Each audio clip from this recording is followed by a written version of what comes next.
Hey everyone, this is smpratte, and we're back with part 2 of the eBay consignment block ending this Sunday. You can click the link below in the description.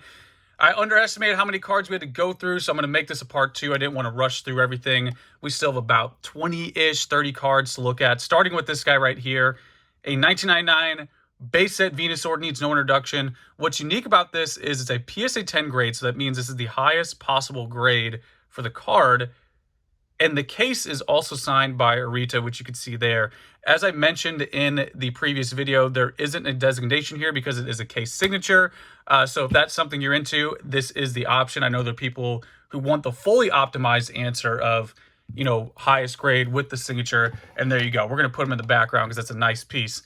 Speaking of nice piece, this is a first edition base Psa9 Venusaur signed by Arita. So again, the card is mint condition. What kept you from a 10? That little speck? Is that it? Oh, there we go. A little bit of white in the top. Still a pretty solid 9. So we have a Psa9 first edition base set Venusaur. Like, this is the Venusaur signed by Arita. We'll put you in the back there. You guys can see that little 90s distinction we all made between the blue and green Venusaur. Next up, we have a Shadowless Wartortle Psa10. Pretty straightforward, highest grade. We also have the base unlimited version, not the air version. I look every single time. Every collection I buy now with the Wartortle, I always look. Pro tip, you should as well. If you don't know, there is an air where Wartortle is in the evolution box. The Yo-Dog Wartortle evolves from himself. Very rare. If you have it, it's definitely worth a lot more than the standard version. Next up, we have a 2009 first place Victory Medal. Definitely one of the more popular Japanese promo cards. Let's zoom in on this guy so you can appreciate the art. The medal itself is holographic. You also have that for the winner of the Pokemon game there. Psa10 example, these are considered like the budget trophy cards because they pretty much deliver a similar vibe. Next up, we have a Psa 8 Vaporeon. Definitely one of the hardest cards to grade from Jungle. Let me show you the holo pattern, then show you the back as well. This one looks pretty good for an 8. Almost looks like that Quachansey Charizard that was listed on PWCC. Next up, we have a Psa10 Suicune non-holo from Neo Revelation, first edition. Pretty straightforward. Then we have a first edition Steelix from Neo Genesis, Psa10. There is the back. And then next up, you got to be able to evolve your Wartortle from Squirtle. We have a Psa10 Shadowless Squirtle. And then also a Psa10 Unlimited Squirtle as well. Show you the back of that. And then next up, we have a Psa9 Skarmory Expedition Holo card with a swirl. Can't unsee it. Thank you, swirl collectors. It is now ingrained into my mind. I see swirls everywhere now. See them all the time. Used to never notice them. Now I can't unsee them. So just it looks like a little bit of whitening there. Overall, pretty solid 9. So there it is, the Skarmory Psa9 holo. Now, next up, we have a card that really needs no introduction. Very iconic artwork. One of the first shiny cards in the history of Pokemon. The Shining Gyarados, Red Gyarados, Classic Sugimori. We got this guy scared for his life. First of all, why are you out here on a little fishing boat? This looks like an ocean.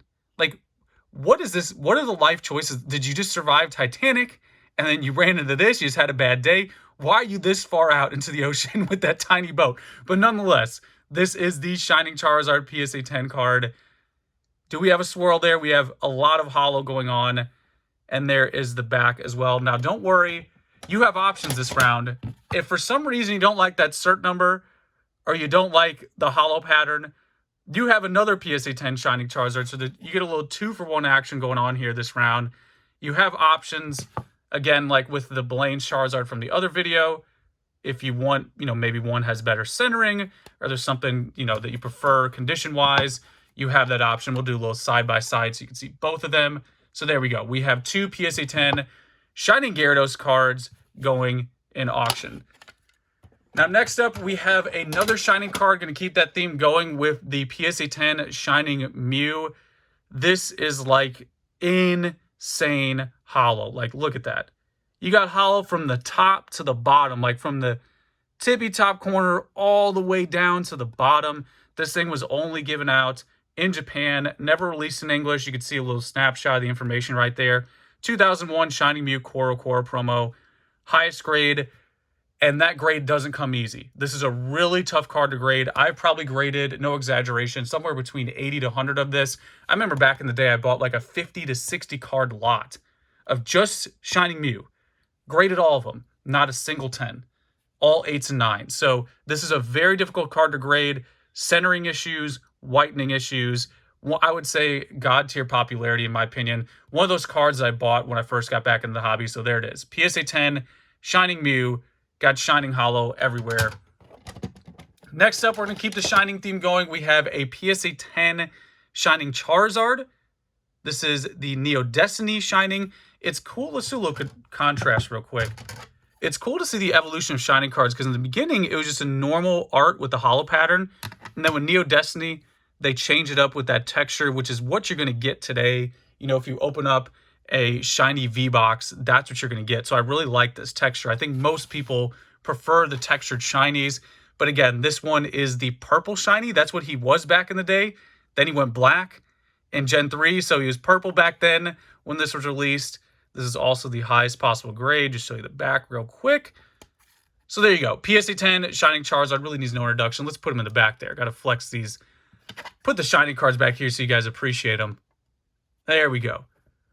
Now, next up, we have a card that was very common for a while and has really just evaporated.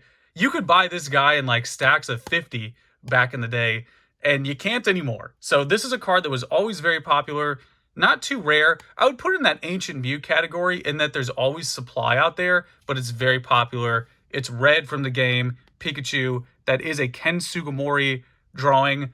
I think most people would agree this is a very popular art. Definitely not one of the rarest cards, but it is heavily driven by popularity. And again, the supply has drastically changed from the 2-year release it had in 2018. So there you go. Red's Pikachu, PSA 10.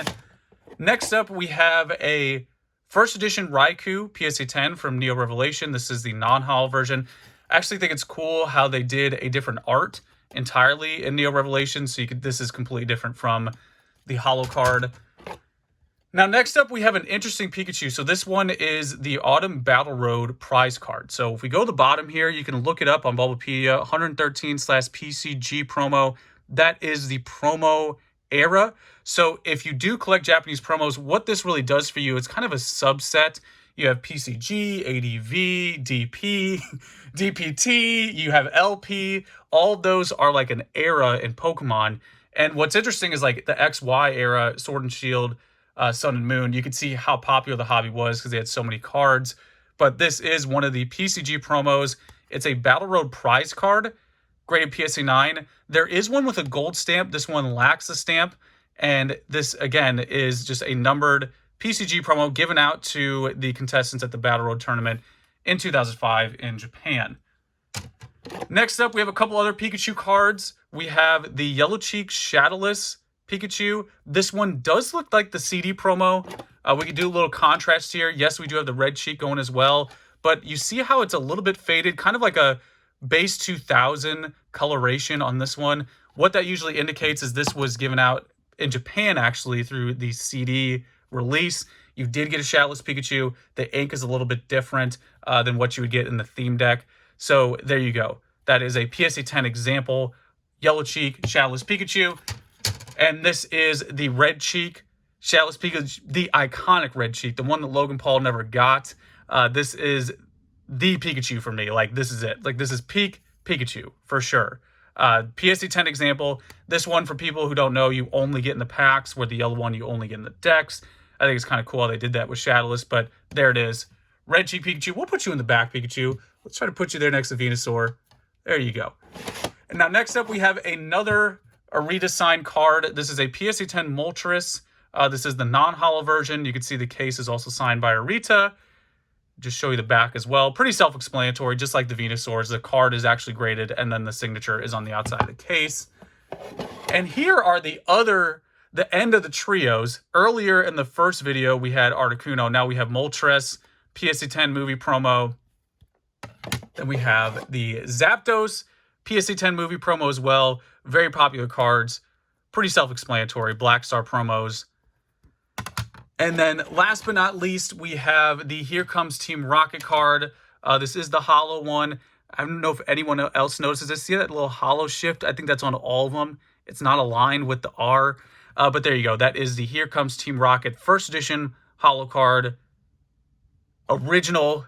Again, very iconic. This is one of those cards I saw back in the day. It was actually Japanese exclusive when I started collecting. This wasn't out yet in English. It had the white star, only in Japan, and then eventually came out in the year 2000. Yes, I am a boomer.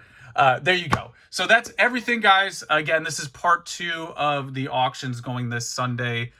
You can click the link below in the description if you just want to check them out. And yeah, you know the deal. Let me know how you feel, and that's pretty much it, guys. Till next time.